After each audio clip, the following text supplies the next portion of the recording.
رنگ ماهور، قهر و آشتی. درویش خان. نام قهر و آشتی احتمالاً ممکنه برگرده به تضادهایی که در طول این قطعه هست، از جمله حرکت‌ها و تکرار جملاتی از زیر در اکتاو بم، و یا اینکه ممکنه این رنگ در اپرتی یا نمایشنامه‌ای استفاده شده که اون نمایشنامه نامش قهر و آشتی بود. در این مورد نیاز به تحقیق بیشتری هست و اگر دوستان اطلاعاتی در این مورد دارن خوشحال میشیم که برای ما ارسال کنن. دستگاه ماهور 2 هست. دانگ‌هایی که در طول این قطعه به کار رفتن: سول، لا، سی، دو دانگ ماهور، دو، ره، می، فا دانگ ماهور، فا، سول، لا، سی بمول دانگ ماهور، دانگ شور سول، لا کارون، سی بمول دو و دانگ دشتی دو، ره، می بمول فا که از این دانگ آخر تنها نوت دو و ره به کار رفته. کوکتار، دو، سول، دو. سیم اول برابر با سی انگلیسی در تیونر کوک شده.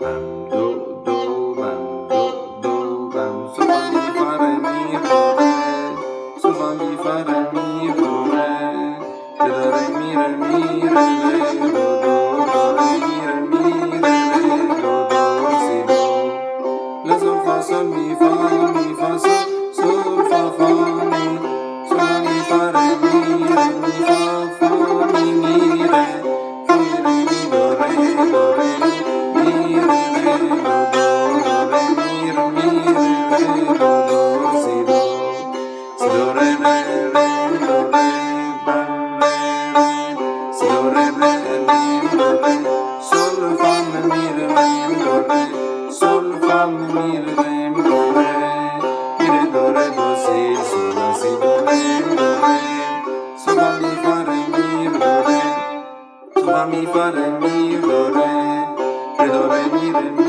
ره ره دو دو دو ره می ره می ره ره دو دو سی دو می فا سول لا سول لا سول سول فا لا سول فا می فا سول فا سول لا سول فا می فا سول فا سول دو سی لا سی ره دو سی لا سی می فا سول سول فا سول لا سول لا سی لا سول فا سول لا سول فا سول می فا سول سول فا می فا ره می ره می فا سول فا می فا ره می ره ره دو ره می ره می ره ره دو دو ره می ره می ره ره دو دو سی دو. قطعه در 6/8 هست. دو ضربه ترکیبی، هر ضربه یک سیاه نقطه داره. در میزان اول سیاه نقطه دار ما تبدیل شدن به 3 تا سیاه که اولی که سکوت هست پا میخوره، در وسط دومی هم پای دوم ما میخوره. هم دو دو سکوت دو دو نگوش دوم رو دو بود. بعد میگیم سکوت سول فا می فا ره، از ضرب بالا شروع میشه. چپ راست راست راست راست می رو ره می بره با تکریز وزن میشه می رو ره. دوستیم بم تکرارش میکنیم همین جمله دی رو که اسمش گذاشتیم دی. سول فا می فا ره می رو ره. حالا جمله ای رو داریم که به عنوان ترجمه در طول قطعه چند باری تکرار میشه. ره دو ره می ره چپ راست راست راست راست می ره دو یا تریل باز تریل باز میتونیم با تریل و ریز اشاره بدیم. میر ره دو دو ره میر میر ره دو سی دو. رنگ سوم میاد رو لا لا سول فا سول می. اینجا جمله بی هست. لا سول فا سول می فا سول می به فا یک یک میاد. فا تریل داشتیم سول فا فا می. حالا جمله بی یک پله پایین تر. سول فا می فا ره می ره می فا فا می می ره و دوباره باز یک پله پایین تر از فا. فا می ره می دو ره دو ره می می ره ره دو دو دو ره می. حالا بخشی از ای داره تکرار میشه. دو دو ره می ره می ره دو دو سی دو. ما بریم حالا گوشه داد که نوت ره محور کارمون قرار میگیره. سکوت سی دو ره ره راست راست راست ره دو ره 60 رو روی بم میگیریم به نوت ره بم ره ره. دوباره جمله جی که هم آغازگر گوشه داد بود تکرار میشه. سی دو ره ره ره. حالا جمله سی سول فا می ره ره دو ره. تکرار سی در بم سول فا می ره ره دو ره. انگشت دوم میاد روی می، سکوت، می ره دو ره دو سی سی لا سی دو ره دو ره. این گذر فروشو و برشو بود برای تاکید روی نوت ره. حالا جمله دی، سو فا می فا ره می دو ره، چپ راست راست راست راست ریز دو ره. دی در بم تکرار میشه، سو فا می فا ره می دو ره.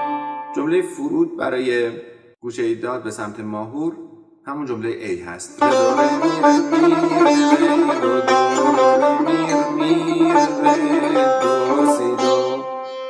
و حالا گوشه دلکش رو داریم. این گوشه دلکش در اینجا همون گوشه ای هست که به نظر بنده دلکش واقعیه، یعنی دانگ ماهور دو ره می فا رو استفاده کرده، نه دانگ شور ره می کرون فا سل. چون بنده قبلا پیشنهاد داده بودم که برای گوشه دلکش در ماهور که از دانگ ری میکنن فاصل استفاده بشه، ما بیایم تفکیک قائل بشیم و اسمشو بذاریم ماورونه و اونهایی که از ماهور استفاده میکنن مثل اینجا بذاریم اسمشو دلکش. می فا سل لا سل را چپ راست راست راست. اول میاد روی سل، لا کرون شده، سی بمول شده، لا سل. دوم میاد روی سل، سل فا اینو تریل دارن، لا سل فا می فا چپ راست راست راست راست. از فا می به فا یک یک حرکت میکنیم جلو، سل فا سل. سی بم، لا سل فا می فا سل فا سل، چپ راست راست راست راست راست راست راست. انگشت سوم میاد رو دو، سکوت، دو سی لا سی ره، چپ راست راست راست راست که لا کرون به سی بمول یک یک حرکت میکنه، دو سی لاس. اینا به صورت سینمال حرکت میکنن، دو سی لاس. حالا تحریر هجا، البته این نام رو من روی این تحریر گذاشتم. می فا سل سل، از می به فا یک یک میایم جلو، فا سل لاس لاس، فا به سل هم باز یک یک، سل لا یک یک سی تریل داریم، لا سل فا سل راست چپ راست راست. دوم میاد رو سل. بعد از اون فرود دلکش رو داریم، لا سل فا سل می. میبینیم که لا بکار شده. این فرود دلکش بخشی از جمله بی هست، یعنی جمله بی رو اگر به دو نیم کنیم قسمت اولش تکرار شده، لا سل فا سل می فا سل. همین یه پله عقب‌تر، سل فا می فا ره می فا. ره به می یک یک حرکت میکنه پایین و بعد جمله دی تکرار میشه، سل فا می فا ره می ره. و این جمله دی در بم تکرار نمیشه و جمله ای به عنوان پایان قطعه ترجیباً تکرار خواهد شد. دو ره می ره می ره دو دو ره می ره می ره دو دو سی دو. قطعه رو با سرعت 104 اجرا میکنیم. 1 2.